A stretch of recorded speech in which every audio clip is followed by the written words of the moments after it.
Eder, Mech, Pallister. Magari era stanca, eravamo tutto il giorno in sauna e avevamo passato una giornata splendida, in relax, 5 ore di saune, piscina, relax, tablet. Quello che Sebastiano chiama tablet, in realtà, come vedete anche dallo stemma posteriore, non è altro che un iPad della Apple.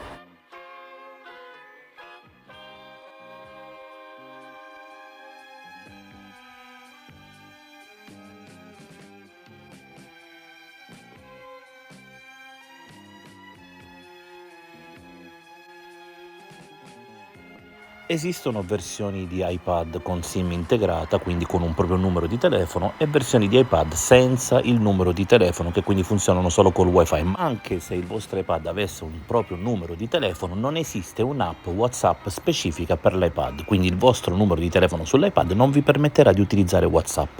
L'unico modo che avete per utilizzare un WhatsApp sul computer fisso e sull'iPad è quello di connetterlo a un cellulare. Come vediamo in questo estratto degli atti, in uso a Sebastiano e Liliana c'era proprio un WhatsApp web, quindi proprio l'applicazione che permette di condividere il WhatsApp del cellulare su un iPad o su un computer.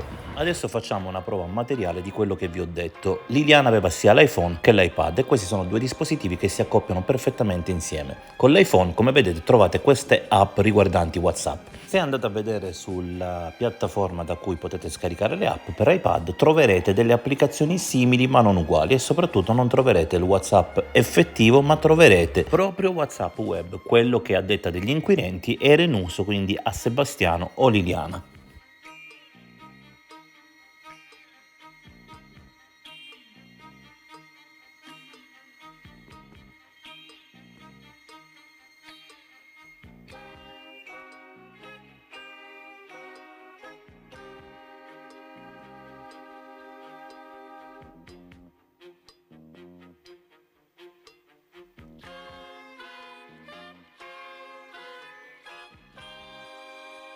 Adesso con un semplice clic lo scarichiamo. Io non uso molto questi dispositivi perché sono strapieni di pubblicità e fanno passare la voglia, quindi chi lo usa deve avere delle valide ragioni per farlo.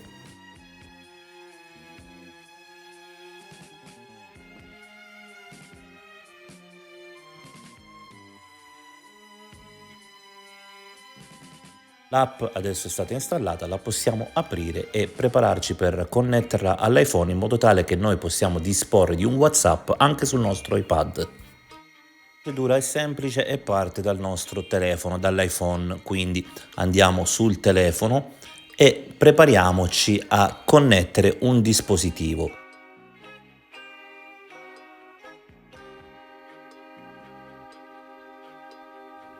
Andiamo nelle impostazioni e prepariamoci per aggiungere un dispositivo.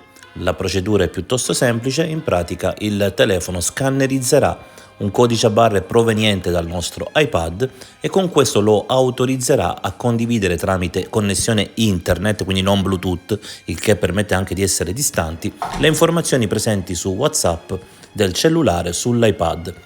Questa è la schermata dell'iPad in cui viene mostrato il codice a barre da riprendere col cellulare.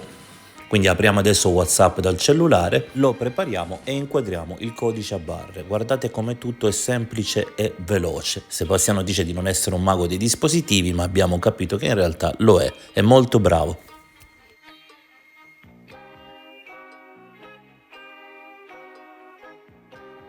Abbiamo ripreso il codice a barre e in questo momento l'iPad sta già iniziando la procedura di associazione, sta già scaricando le chat presenti sull'altro dispositivo e si sta allineando.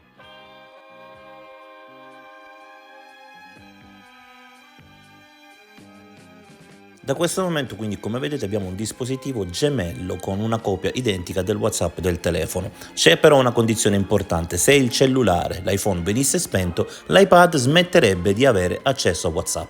Quindi WhatsApp sull'iPad funzionerà solo se l'iPhone è acceso, non che sia aperta l'app di WhatsApp naturalmente, semplicemente acceso e connesso a internet. Allora, in questo momento sull'iPhone ho ricevuto un messaggio vocale, guardate che succede sull'iPad, arriva lo stesso messaggio vocale.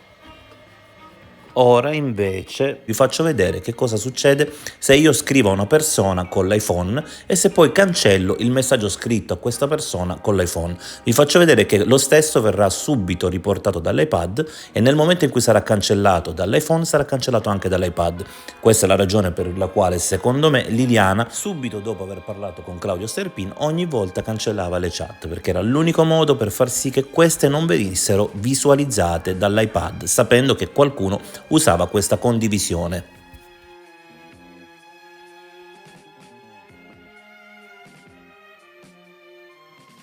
Vi rifaccio vedere in particolare questo passaggio, cancello la scritta ciao sull'iPhone e guardate come dopo pochi secondi la stessa sparirà anche dall'iPad. Fate bene attenzione.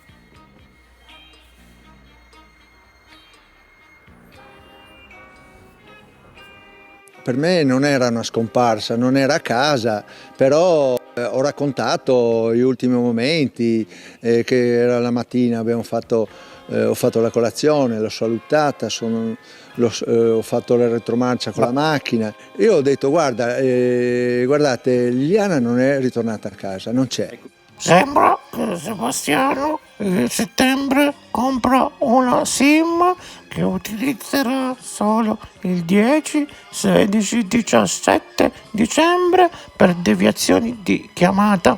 Domani confermeremo questa cosa.